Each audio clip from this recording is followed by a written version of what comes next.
Hey, Colleen. I'm freezing. Are you really? Oh, God. Well, winter's finally, come to Minnesota. It's been here for, And, it's been kind of cold. And poor Fred, the studio dog, he's not a winter guy. He's a freeze baby. No. I got to get him some really good cold weather gear this year. Get him some adorable sweaters. Does he wear the little boots when he goes outside? He should, but every time we put him on him, he walks so funny. Oh, he just all floppy and no, he lifts up his feet almost like one of those prancy horses. Oh, jeez, it's hysterical because he doesn't know what's on him. It's but I saw literally like a one piece, with the exception of the butt and weenie area for a dog, but it goes up all down the legs, and it's got a hoodie, and it's like down. And I think I'm going to get him something like that. So, well, happy winter from the Great Northern Sex Cast. How do you feel about the term cougar? Oh, people got to label everything. I mean, it's well, I suppose. I mean, honestly, I think I like it better than like sugar daddy or sugar mama. You know what I mean? Because honestly, people don't have any problems with like an older guy and a younger girl, and so of course they had to come up with something for an older woman and a younger guy. Yeah. What? It just. See, I don't think. I always was offended. Like when I got divorced and I was dating and at 42, where he was like, "Ooh, you're a cougar," and I'm like, I was always so offended by it because I'm a Kelly actually. I'm not a cougar. I'm Kelly. Yeah, and they just assumed you were gonna like go after like 22-year-old. Yeah, playthings or something. I don't know. The whole thing just felt really slimy to me. And people label things sometimes that they want to try and denigrate, going through there. Yeah. Well, and one of the things that I was very specific on my profile when I was dating for 30 whole days on Match. I said a minimum age, and I said, don't bother if you're under, whatever. And they still did, and that also bothered me. It's like, what's confusing to you about me not being interested in anybody younger than a certain age? Like, I don't want to date you. Yeah. Some people are okay with that, but for the most part, you want to have someone that has the same social touchstones as you. For sure. Yeah, I mean, too much older and much younger. My brain doesn't really. Maybe sometimes you can just meet someone that. People do, and it clicks, and it's right, and it just works. That's fine. But I think it's more rare.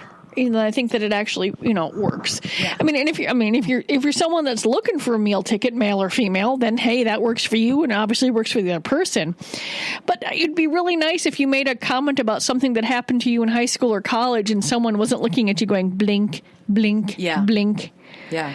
Oh, yeah. You need you need those cultural touchstones. I think it's important. Well, for me, I was at a point where I didn't want anybody. I was not going to have kids. I didn't have children, and I didn't want to just even deal with it. And you knew if there's someone younger, they were going to be thinking about, to some extent, going to be thinking about that. Or have small children, and I wasn't interested in raising someone else's children either. So that was kind of my thing. So this is an 82-year-old cougar, quote unquote. And she's 82, and she's currently with a guy who's 39. And she got divorced when she was 48. Her name's Hattie, and said that's it, just younger men only. And she does, this crazy fitness routine, and she works out with a medicine ball, and she is all into the younger men. And so the couple is interviewed for the story. We'll put it up, and he actually came out and said that it's come up that perhaps I might be a bit too older than she is. She's hung up on the fact that I'm above 30. And she's 80 fucking 2. I mean, really, people? Come on. If someone's willing to go out with her, but I don't, I don't understand why you would even remotely. It's not going to prove anything. It's not going to improve your life. It's just sort of mind-boggling. But I was never really good at the dating thing anyway. I don't, going through there and picking things out. How'd you meet your guy? Oh, we both worked out. We were friends. Everyone worked out at the Renaissance Festival and stuff like that years ago. Okay. Yeah.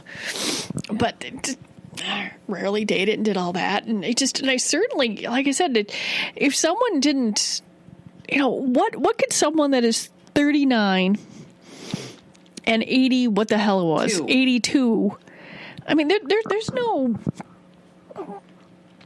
touchstones. There's nothing there. You can't possibly like the same music or want to go do the same things. That's very, that's very weird. I mean, and the thing is I'd say the same thing if it was an 82-year-old guy and a 39-year-old woman. I mean, that's just... Yeah. Well, yeah, and then that's a stereotype right there, too. Yeah, I don't know. I mean, I think the whole thing, whatever. But that would be like, I mean, you almost need a new word for that. No, I mean, like super cougar or mega cougar or Uber cougar. I like that. There we go. There we go. Okay. Yeah. There we go. Well, Uber cougar. Because, I mean, that's 40 plus years. That's. Well, and you know what? It wouldn't be altogether outrageous if these two were doing it just to get publicity for themselves, because people freaking love the reality TV, social media star, blah, blah, blah. We thought Paris Hilton was, that's a concept that everybody seems to suffer from anymore. Yeah, God, she hasn't. I think she gave it up. Right? I mean, she hasn't been in the news for honestly a decade now, right? Something like that. I mean, because she has to be in her 40s at this point. Yeah, I'm not sure, but I remember having to work really hard to ignore her. And, she's off my radio. Even the Kardashians seem a bit quieter these days. Yeah. Do they still have a show? Because I don't watch, I don't know. I don't have regular TV. I mean, when a tree fell and tore my cable off my house, the telephone pole that it's attached to is red tagged, so no one will climb up to it and fix it. So I'm like, well, I'm not paying for something that I don't have. So I was paying the smallest amount of money to Comcast just to have the local channels. And now I don't even have that. And I haven't bought rabbit ears or anything. And I don't have a TV that has a built-in digital antenna. So I have no local TV or regular television stations. So it's all Netflix or Hulu or whatever the hell I have, or online. I have no idea what's going on. I haven't watched regular news for years. Don't start now. I have no idea. Trust me. Yeah. It's bad. I've sworn off, and I'm a lifelong former reporter and news junkie. Don't watch. Yeah. I mean, I've got online newspapers and plenty of things that I can watch. I do not need the local news. Can I just tell you that when you started the story, when you said, well, a tree fell, I thought where you were going with that, if a tree fell on a Kardashian, would anybody give a shit? I'm saying, so yeah. So I don't know. That's what I thought you were going to do. Yeah, I just don't understand what's going on. I wonder if the house burned down. Those fires that, were happening in California and, and stuff like that. I know they have a house in Malibu because my daughter used to watch the Kardashians. And I would wander downstairs and I would look at that and I go, you do realize that, like, she goes, no, I watch it because it's just, and she was like 14 at the time or something like that. And she goes, because they're just, they're dumb. It was the way she said it. And she was watching it for the comedy. Okay. She thought it was hilarious. She's like, these people are insane, and I'm like, okay, so you do realize that. She goes, oh, yes, Mom, and the eye rolling and all that sort of stuff. I'm like, oh my God. And I said, well, honestly, they make millions off of it. So if that's their shtick and they can make $1 zillion, I business acumen, I give them all the kudos in the world. What's the formula? To me, and they get all this credit for their business acumen now, but honestly, I don't think they set out to do this. I think they just loved attention, and then all of a sudden the money started coming in, and then I don't think it was concerted, but I think they latched on to this strategy. Oh, later. I think Mom figured it out. She's like, okay, so my daughter's got a sex tape out there about being peed on. How am I going to spin this? And I think she looked around and realized, and she got a reaction here, a reaction in there, and I think she knew exactly what she was doing. Well, okay. Do you think that the girls themselves, though, were smart enough, or do you think that they just fond of her? I think they didn't object to it. I think they knew, and as they got older, she explained to them, what the family business is now. Okay. Was going through there. Wonderful. Because, several of the kids don't show up. Caitlin's sons don't participate. They know what's going on there. They're older and a few other folks. You don't see everyone in it. So they know exactly what was going on. Everyone's got to sign stuff, know what's going on. Oh, it's freaking brilliant. Depressing, but freaking brilliant. Yeah, it's unbelievable. Have you ever heard of a vagina gym? I wish everybody could see the look on your face that you just gave me. Let me guess. It's a series of weights that you do Kegels with? Close, but not quite. It's called the Emsella chair. Have you ever heard of an Emsella chair? No? Basically, this is a woman who tried it out because she said after childbirth, she had, things, this is the word, things hadn't quite been the same in her knickers. She's a Brit. And she said she tried the Kegels and all this kind of stuff. Then she gets convinced to go into this Emsella chair, which uses the same technology as an MRI scanner. And she was kind of nervous because, she was like, well, is it going to electrocute my bits? But really, it's different currents, and it goes back and forth. And supposedly, what is the stat in here? It's you don't have to take your clothes off. And she said it's the equivalent of, how many Kegels? 11,000 Kegel exercises per 28 minutes. 11,000. We sold, what was the name of it? There was an item, I think it still might be available. No, was it available online before, after? Something that dealt with, it was an insertable device that dealt with mild electrical shocks to contract the walls of the vagina that was, had its FDA approval and this and that, but it was rather cumbersome looking, and I think people were a little freaked out by it. We sold a few of them, and I'd read everything about it, and I said, yeah, it's not that much different. Oh, there goes my voice. But it just, you want something. I've never had an issue with my, since I've never given birth with that, but I have coughed out a lot of lower muscles and, with the, and so I ended up, doing a little extra peeing that I shouldn't have done, for never have given birth. And so I can understand, there are just things you want to do to get everything, a little bit more control over your nether regions. So I can see giving it a deal, giving it through there. I'm always skeptical of anything that does the work for you. Right? Because isn't that the point? like those old machines that you put the big strap around you and just it just vibrated you. I don't get it. So whatever. So Love Honey explain who Love Honey is. Well, it's an English version of us, but much larger. They do a lot of stuff in Great Britain and Europe and stuff like that. They love their. They're very.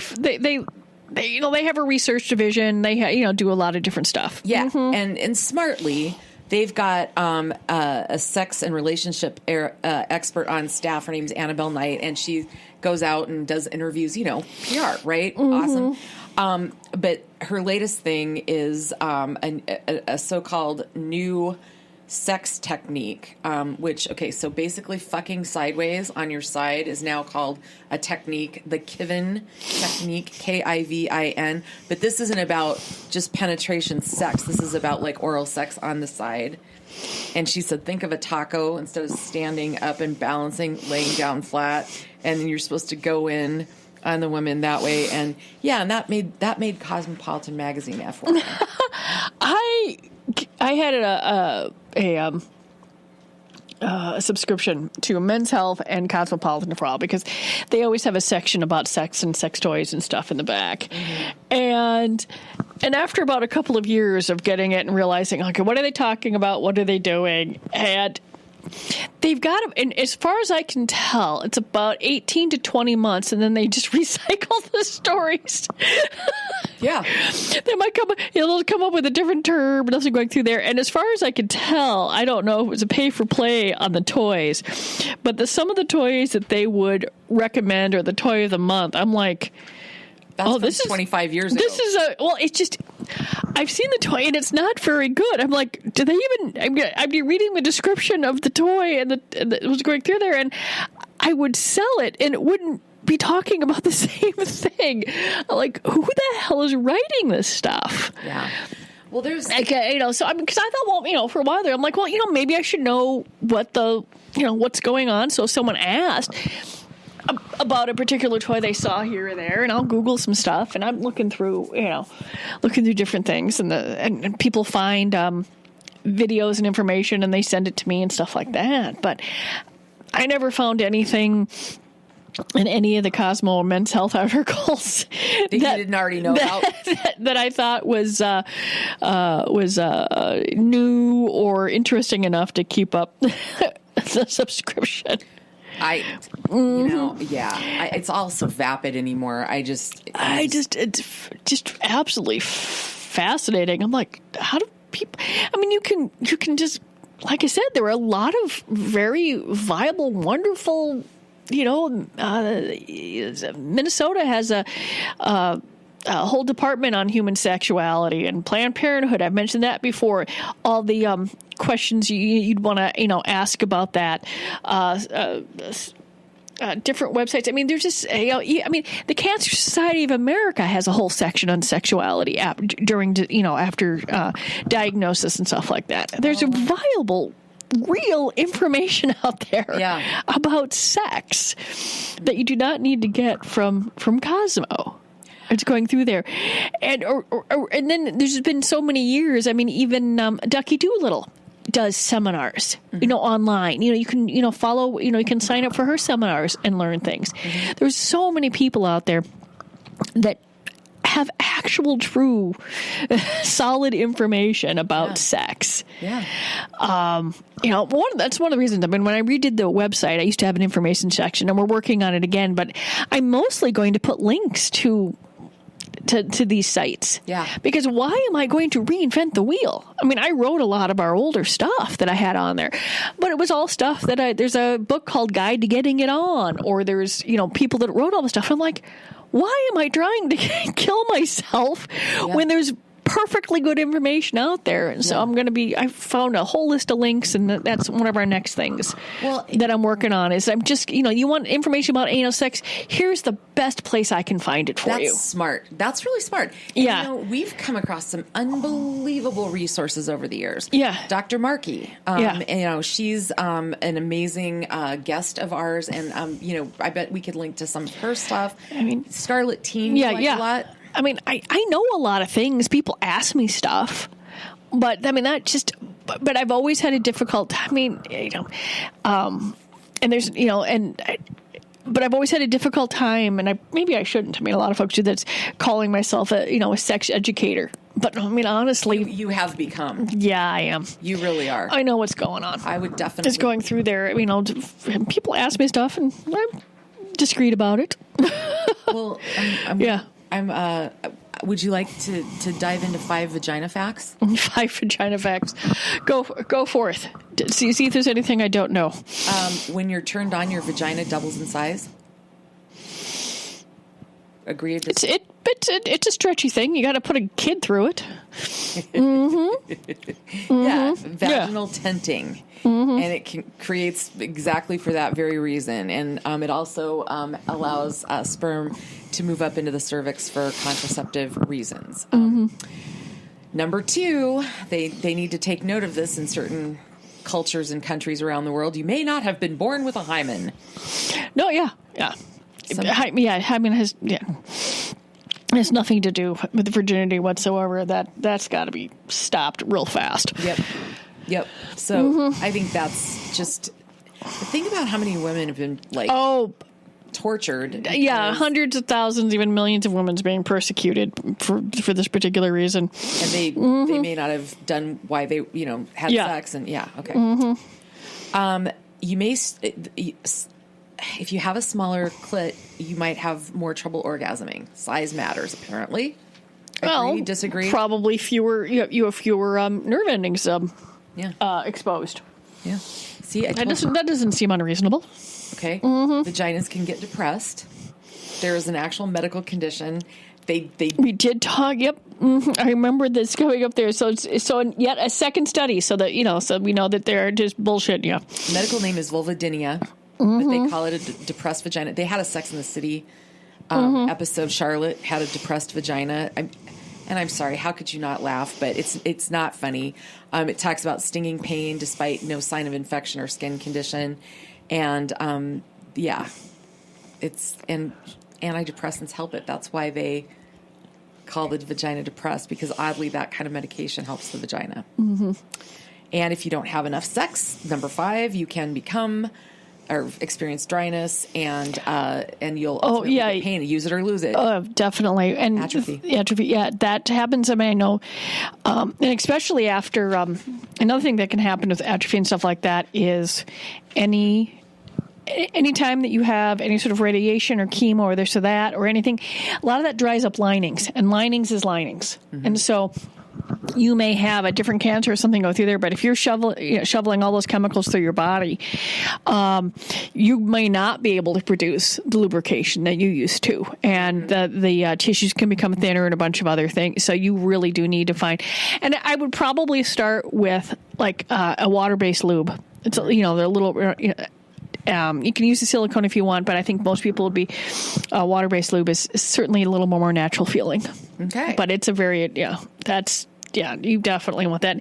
And it's not just, sometimes just lube makes it more fun.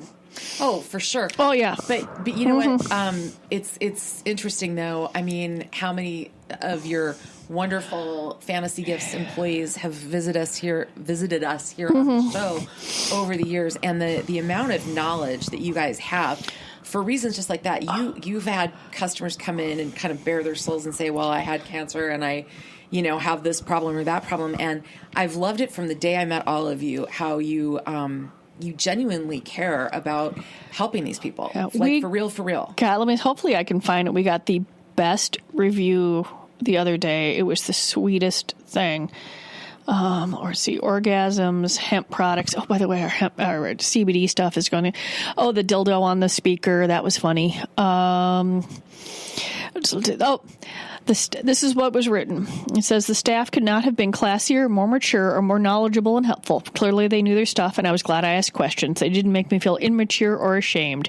That was a review that we got in 1023. Yay! And I just went, oh, because, like a lot of retail businesses, it's hard to keep part-time employees. Yeah. I mean, people move around, they do stuff, it's going through there. And when I can get that, it makes a lot of the stress that a lot of everyone's going through. I'm like, okay, they're doing this stuff. I mean, no one's perfect, but it was really, really nice to get that. It was just, I made sure that, the store knew it and the managers knew it and stuff like that. I'm like, oh my God, it was such a lovely little, because I get, every time someone leaves a review, I get an email so I can see what it is. And I just was like, oh. That's a great one. Good for you. Congratulations on that. Mm-hmm. And it's true, though. That's the experience I've had with all of you guys. Mm-hmm. This particular person and story has always made me kind of sad. There's a story out about Princess Diana's odd sex life with Charles. And, seriously? Well, yeah. But how many? She's been dead for how many? Let's see, for like 15 years now? Yeah. Why are they bothering this poor woman's memory? Well, there was recordings that have surfaced of her talking to her speech coach. And these were made in the 12th year of their marriage.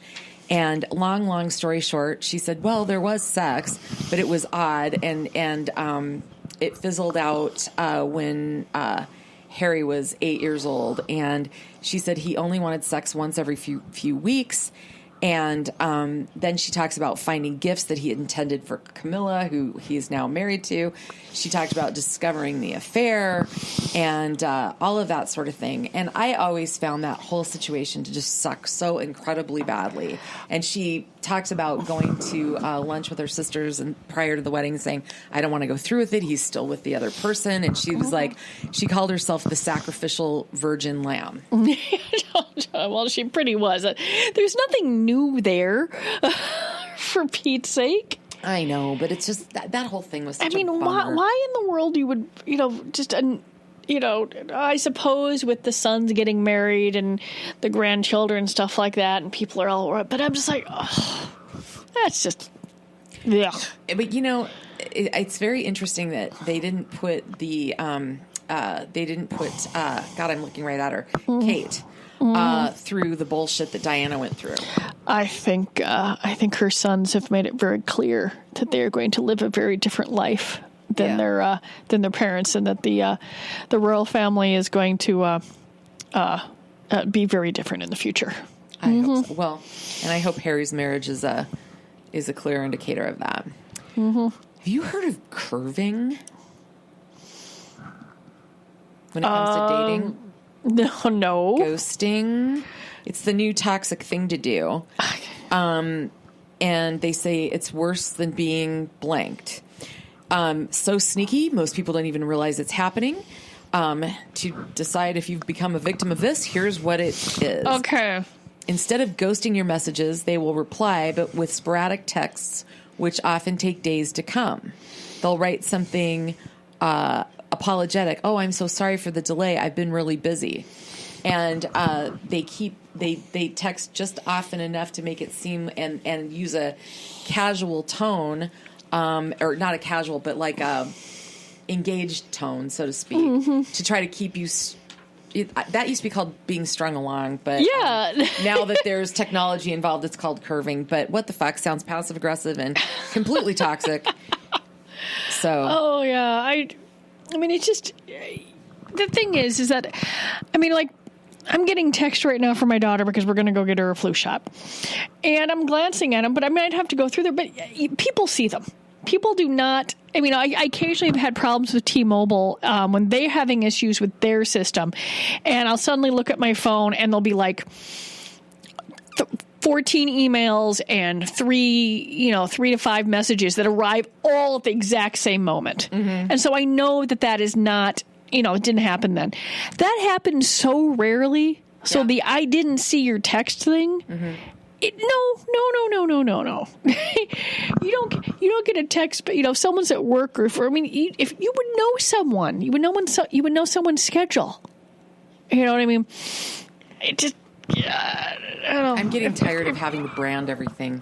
Yeah, it's getting old. It's getting boring.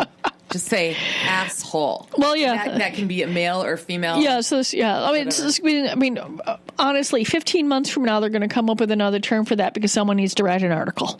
Right. Right. No, I agree. So I threw this in here because it's so funny. My husband and I, Madonna came up in a conversation we were having. I can't even remember what it was, but we're like, God, man, where's she been? Mm-hmm. And counting her money. Sorry. And I just put this in here because she was for so long just such a crazy. Oh yeah, I mean, just such the pop culture it girl. Yeah, I mean, and a sex symbol and whatever. And now we've got she's in her 60s now, or she is 60. She's 60. Yeah, she's only a couple years older than us. Yeah. Yeah, she's 60. Mm-hmm. It says right here. But anyway, the latest story is about her drinking her wine with a spoon. And she's done everything from the aroma diet, the blah, blah, blah, blah, blah. It's like, oh, fuck, whatever. But now she spoons her wine. Like, that's just way too slow for me. No. Oh, no, unless they made a wine slushy. I know people make wine sorbets. Which, I don't drink wine. I'm allergic to it. But I suppose, I don't know, it's just... It's better than, I guess, just down with a straw. I mean, think about it. What's wrong with drinking it? I don't know. Just saying. Put it in a glass. Makes it last longer? I guess. What an idiot. okay, this kind of freaks me out, but as long as everything's consensual, I guess it's okay. Mm-hmm. But there's these groups, they're called the Good Girls Company, and they're the whole thing, they're these giant sextravaganzas is what they call them. I like the idea of a sextravaganza. Yeah, okay. No, it's awesome. But they're islands. This whole thing is funded by these New Yorkers, and they've got boatloads of money, and these weekends, these sextravaganzas, I don't know what else to call them, start at $6,000, and only 50 people can get in, and then there's a golden ticket winner. But they have 1,000 girls that show up coming from everywhere, mostly Colombia, Brazil, Puerto Rico, and South America. And there's a few Americans and Canadians, but a lot of them, some of them are sex workers, but a lot of them are not, and they just want to come and party. Cocaine flows, all sorts of things, and whatever. And then they even have others that start around 15,000 per people. But women, I guess the reason this caught my eye was, why would you want to go voluntarily? I mean, unless you just want to go to an island that bad that you're willing to fuck whoever wants to fuck you. I think that's gross. No, I mean, it doesn't need to call that much. You can just go to Hedonism in Jamaica. They have... Those are all like all nude, everything goes resorts. You don't need this fancy thing. It's been being done for decades. This is not new. This is not new at all. Yeah. I mean, it's hilarious. A couple of years ago, it was hilarious. My friends were going on a trip, and then one guy got injured or did something, and so they asked if my brother wanted to go, and they went. He didn't ask anything about it. This is long before September 11th. It was easier to chain tickets and do all that sort of shit. Oh yeah. They ended up at Hedonism in Jamaica, and my brother's like, I had no idea where we were going.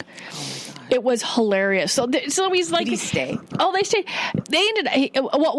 He ended up renting a scooter and then wiping it out and then getting like a big gravel rash. And so now he's at a resort that he can't even go swimming or go in the pool or do anything. He's stuck there. They don't.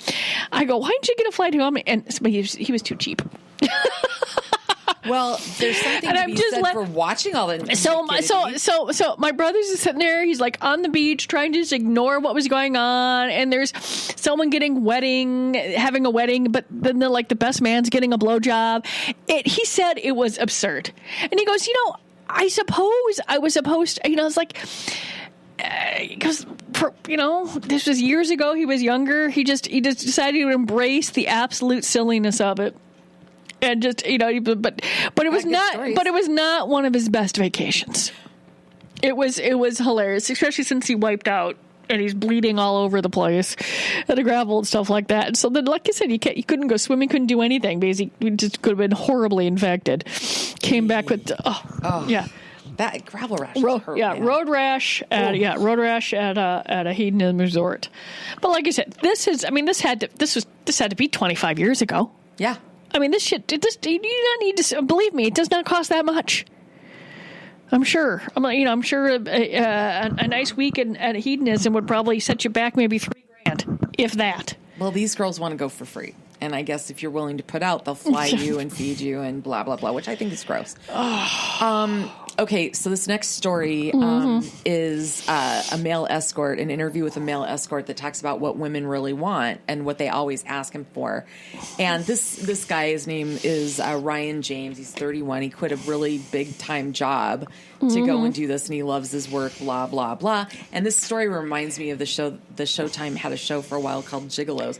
And I'm so bummed that they took it off. It was fun, but I'm sure the whole thing was staged, but I don't care. It was a guilty pleasure. Yeah. But what do you think the number one thing that women ask for? To listen to? Breakfast in bed. But he said, yeah. I mean, yes, there's sex, there's all that sort of thing, but it's all those different things. There was a what was the movie with Deborah Messing and I'm blanking on the guy. Dermot? No. Dylan McDermott. I think so. In which she hired an escort to go to her sister's wedding or something like that. And of course, they all had, it's all happily ever after in the end and stuff like that. Oh, yeah. It's really it's a cute little movie. They would show it a lot, when I had cable and stuff like that. I'd always stop and watch it for a few moments because he's just so adorable. Yeah, he was cute in that movie. That was a good one. But you can check out the article on the Great Northern Sexcast Facebook page. Shit's getting weird in the scouting community. Okay. You know how the Boy Scouts is not going to be the Boy Scouts anymore? Yeah. Oh, yeah. It's just going to be scouting, if I'm not mistaken. BSA. Mm-hmm. And now the Girl Scouts are pissed because they're saying that usurping Scouts only helps marginalize the Girl Scout movement, and it's a trademark infringement suit. Yeah. Okay. The U.S. and Saudi Arabia is the only two places in the entire world that had scouting that was in boys and girls. Okay. And it was something that was done here because of the women's movement in the 70s or 60s or whatever the hell it was. But scouting has never been equal.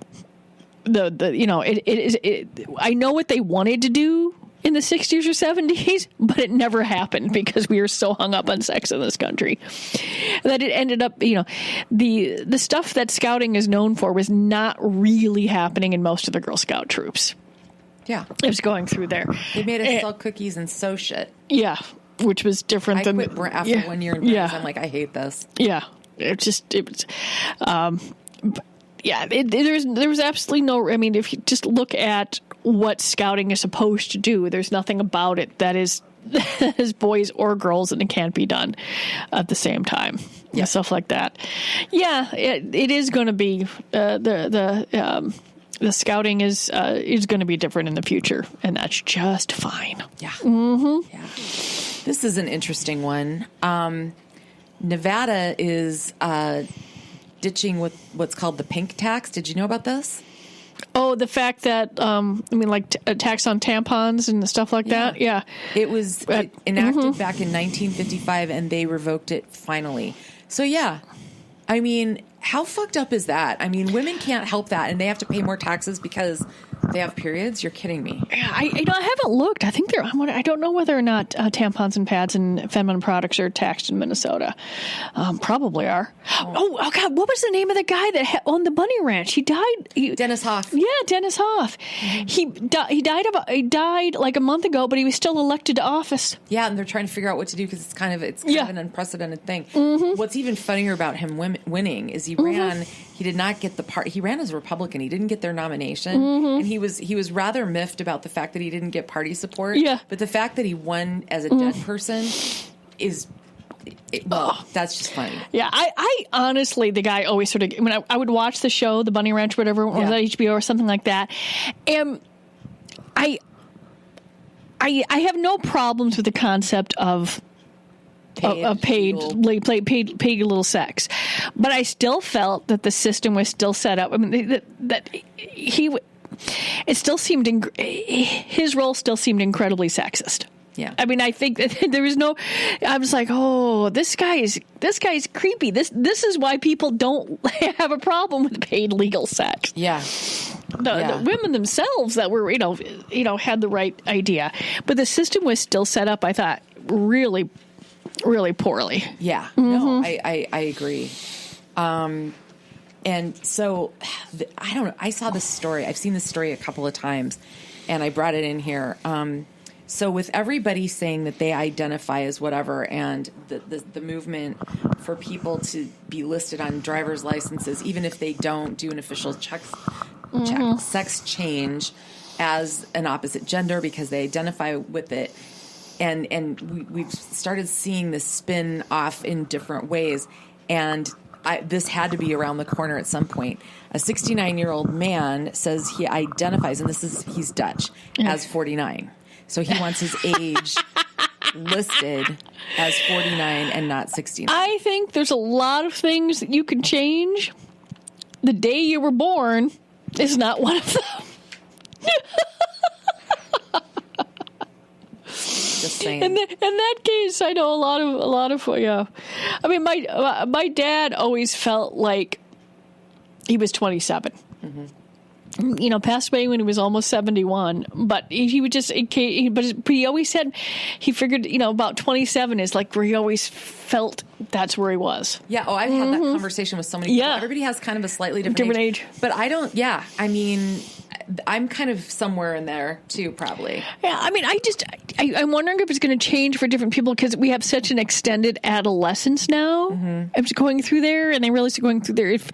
But there's, I'm like, I look at it and I don't know if there's a particular age I feel about stuff, but I do occasionally look around and realize that I'm the grown up in the room. And that just still sort of boggles my mind. Yeah.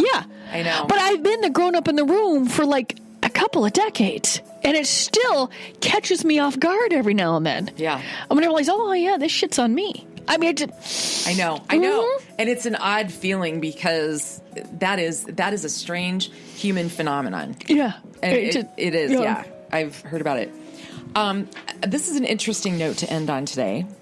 And I think it's one that you'll like. A recently elected member of parliament in the UK, 37-year-old Jess Phillips, wants sex education to be reworked over there. And she wants the lessons to include the fact that women should expect to have orgasms.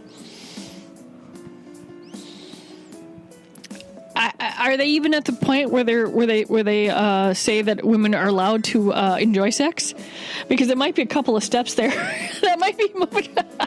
She wants to blow the lid. So in other words, honestly, it's implied that men will have orgasms by talking about ejaculation. Right. So why not? Why not say? Why not? I can get behind that. Me too. I can highly get behind that. Yeah. Going through there. Politicians. Yay. Yay.